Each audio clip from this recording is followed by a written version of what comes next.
Company సెగ్మెంట్లో విన్ఫోర్డ్ research laboratory private limited అనే సంస్థ గురించి తెలుసుకోబోతున్నాం.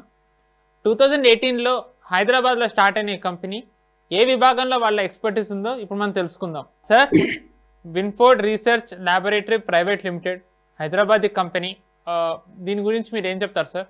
ఇది ఒక చాలా యువకుడు సిద్ధాంత్ జైన్ అని చెప్పేసి అతని తల్లి లతా జైన్ వాళ్ళు కలిసి స్టార్ట్ చేశారు.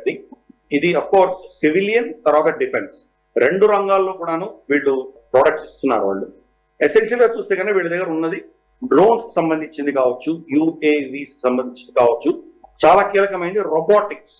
వీటిల్లో ఈ అంశాలలో వాళ్ళు చాలా అద్భుతమైన ప్రొడక్ట్స్ ఇవ్వగలుగుతున్నారు. వాళ్ళు వీళ్ళ మెయిన్ క్లయింట్స్ అందరూ కూడా ఇండియన్ నేవీ కావచ్చు, ఇండియన్ ఎయిర్ ఫోర్స్ కావచ్చు, ఇండియన్ ఆర్మీ కావచ్చు, అలాగే మనకు స్పెషల్ ఎన్ఎస్జి కమాండోస్ వాళ్ళ సంబంధించిన విషయాలు కావచ్చు, వీళ్ళకి సంబంధించినటువంటి చాలా ఎక్కువ పెట్టుబడి తయారు చేసి ఇవ్వగలుగుతున్నారు. అది హైదరాబాద్ బేస్డ్ కంపెనీ. చాలా యంగ్ లీడర్షిప్, బహుశా లేట్ 20s అర్లీ 30s కూడా లేదు. వాళ్ళు చాలా చిన్న టీమ్ తోటి చేస్తున్నారు. వాళ్ళు నువ్వు చెప్పినట్టు 2018లో ఇది స్టార్ట్ చేశారు. అంటే 7 ఏళ్లే, చాలా తక్కువ కాలంలోనే చాలా అద్భుతాలు సాధించారు వీళ్ళు. వీళ్లకు భారత్ డైనమిక్స్ లిమిటెడ్ లో వాళ్ళతోటి 2021లో వాళ్ళు ఒక ఒప్పందం కూడా చేసుకున్నారు. ఏరో ఇండియా షో 2021లో ఒక ఎంఓయూ కూడా సంతకం పెట్టుకున్నారు. వీళ్ళ దగ్గర ఉన్నటువంటి మెయిన్ ప్రోడక్ట్స్ చూసామంటే కనుక ఆల్ టెరెయిన్ గ్రౌండ్ రోబోట్, ఇది ఒకటి చాలా కీలకం. ఆల్ టెరెయిన్ అంటే అక్కడ ఎగుడు దిగుడు నుండి అవకతవకలుగా ఉన్నటువంటి ప్రాంతాలు కూడా రోబోట్స్ వెళ్ళగలరు.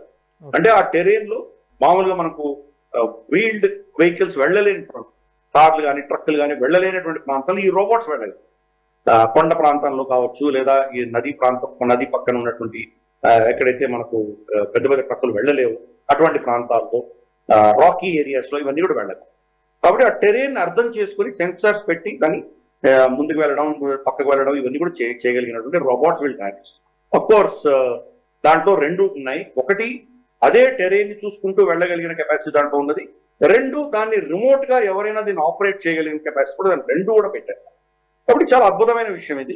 ఎస్పెషల్లీ సైన్యానికి చాలా అవసరం ఉంటుంది.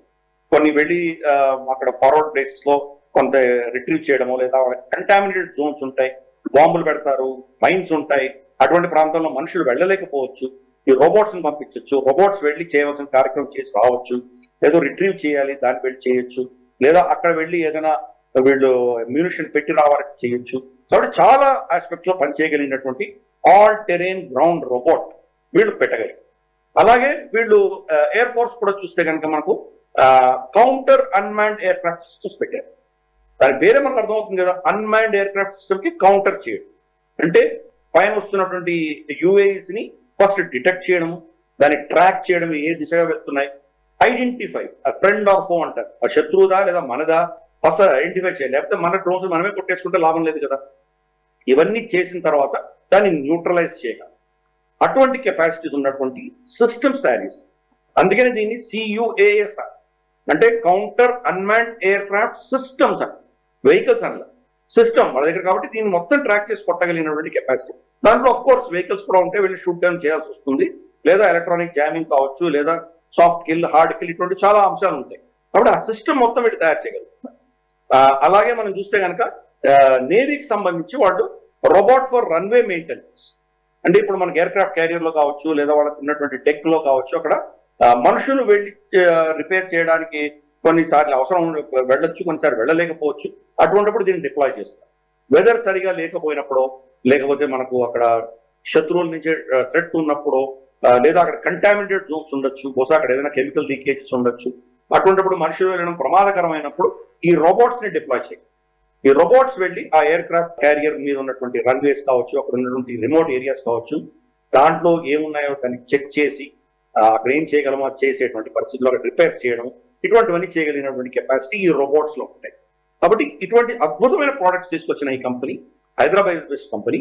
కాబట్టి వీళ్ళ సిద్ధాంత్ జైన్, తర్వాత లతా జైన్, ఆ టీం ఎవరైతే ఉన్నారో వాళ్ళను, తర్వాత వాళ్ళని సమర్థిస్తున్నటువంటి యంగ్ టీం, వీళ్ళందరినీ కూడా మనం సమర్థిద్దాము, అభినందిద్దాము. రాబోయే రోజుల్లో మన దేశానికి ఎస్పెషల్లీ ఆపరేషన్ సింధూర్ తర్వాత ఉన్నటువంటి అద్భుతమైనటువంటి ఆపర్చునిటీ ఇటువంటి సంస్థల ద్వారా ఫోర్స్ మల్టిప్లయర్ గా మన దేశాన్ని రక్షించే దిశగా వీళ్ళందరూ పనిచేస్తారని, అలాగే వీళ్ళు సివిలియన్ రంగంలో కూడా వీళ్ళు చాలా ప్రొడక్ట్స్ ఇస్తున్నారు. తెలంగాణలో వరంగల్ ప్రభుత్వం దాన్ని వాడుతున్నట్టు మనకు వాళ్ళ వెబ్సైట్ చెప్తోంది. అలాగే చాలా రంగాల్లో సివిలియన్ అండ్ మిలిటరీ రెండు ఆపరేషన్స్ లో కూడా ఇంకా పురోగతి చెంది మన దేశ కీర్తిని రక్షణను వీళ్ళు అద్భుతంగా సాయం చేస్తారని మనం కోరుకుందాము. వాళ్ళందరినీ కూడా మనం అభినందిస్తాం. ఈ వీడియో మీకు నచ్చినట్టయితే లైక్ చేయండి, 10 మందికి షేర్ చేయండి. అలాగే కామెంట్ల రూపంలో మీ అభిప్రాయాలను మాతో పంచుకోండి. Nationalist hub group of channels ను సబ్స్క్రైబ్ చేసుకుని తెలుగునాట జాతీయవాద జర్నలిజాన్ని ప్రోత్సహించండి. ఈ వీడియో కింద ఉన్న బెల్ ఐకాన్ పై క్లిక్ చేయడం మర్చిపోవద్దు.